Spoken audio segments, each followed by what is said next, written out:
The Resilience Across Borders podcast is intended for education, support, and inspiration. I am not a psychologist or a medical doctor and do not offer any professional, medical, or health advice. If you are dealing with or suffering from any psychological or medical conditions, please seek help from a qualified health professional.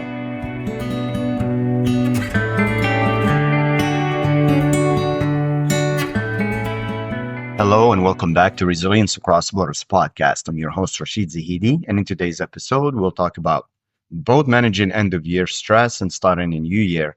There's usually for a lot of people, a lot of stress and pressure comes around, deadlines and things, trying to finish off things and start off things and all of that. So the end of year often comes with a whirlwind of tasks, deadlines, and obligations.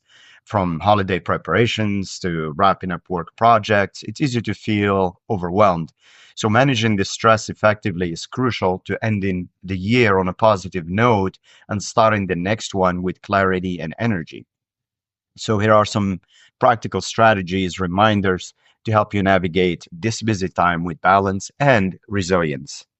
Number one is to prioritize and plan. The key to managing whether end of year or beginning of year stress is knowing what truly matters and focusing on it. A clear plan helps you avoid feeling scattered. So for instance, you can isolate a must-do list instead of a bunch of cluttered lists of all kinds of different things. So list for the most important tasks at work or home, rank them in order of urgency and impact, especially impact. Now, how important are they? So you're not just staying busy. So for instance, finalizing a project report may take precedence over organizing your email inbox. Or you can use the calendar to block specific times for tasks, schedule breaks and personal time to avoid burnout. You can also plan an afternoon, for example, to shop for any necessary needs or supplies so it doesn't spill into other priorities. Number two, very important, is to set boundaries. Boundaries protect your time and energy, allowing you to focus on what's truly important without feeling overwhelmed by external demands. For instance, you can politely decline additional commitments that aren't aligned with your priorities, such as attending an optional event when you need to rest. You could say, I appreciate the invitation, but I have to pass this time. Set clear boundaries, such as turning off email notifications after work hours. Communicate your availability to people like colleagues to manage expectations during a busy time or a busy season. Number three, practice stress reducing activities. Incorporating stress relief techniques into your routine helps you recharge and approach tasks with a clearer mind. For instance, you can dedicate 10 minutes a day to a mindfulness practice, such as deep breathing or meditation.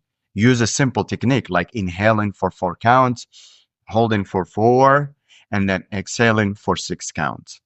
You can also engage in physical activity like yoga or a brisk walk. For instance, take a 15-minute walk during lunch breaks or other breaks to refresh your mind and reduce tension. Number four, communicate and delegate.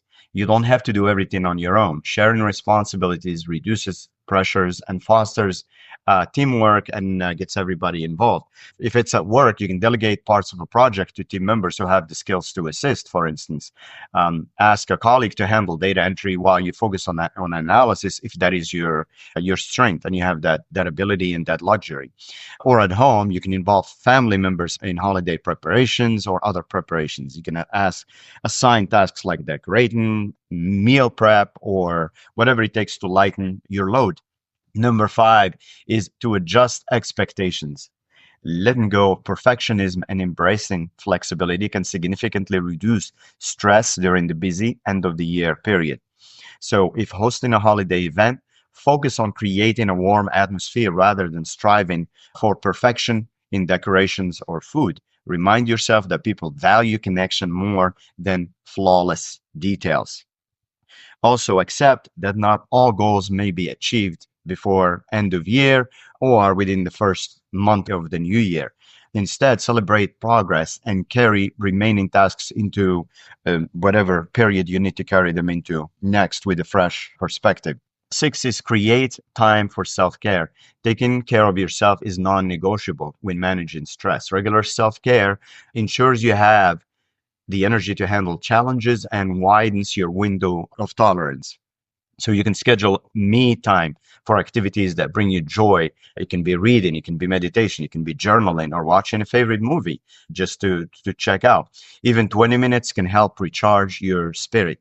You can also, or you must prioritize sleep by establishing a calming bedtime routine, such as dimming lights and avoiding screens an hour before bed.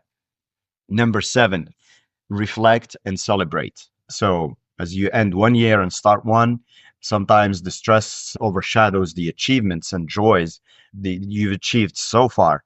Taking time to reflect and celebrate can bring perspective and gratitude. So you can write down three accomplishments from the past year and maybe three things you're grateful for. For example, note a successful project or other accomplishment at work, or time spent with loved ones, or personal growth milestones. Also, you can host a small celebration or personal ritual to mark the year's end and the beginning of a new one, such as lighting a candle and setting intentions for the new year ahead, or whatever ritual makes sense to you. Managing end of year and beginning of year is about balancing productivity with self care and perspective. By prioritizing tasks, setting boundaries, and practicing mindfulness, you can navigate this busy season with ease. Remember, this is a time to celebrate your journey, not just push through. So, with these strategies, you can end the year feeling accomplished and grateful and ready for the opportunities ahead as you start the new year.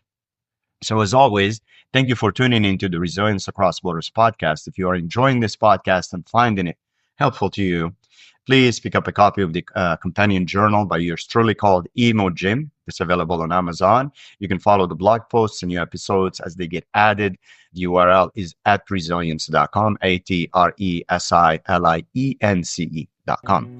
Remember to be kind to yourself and be kind to others and stay resilient.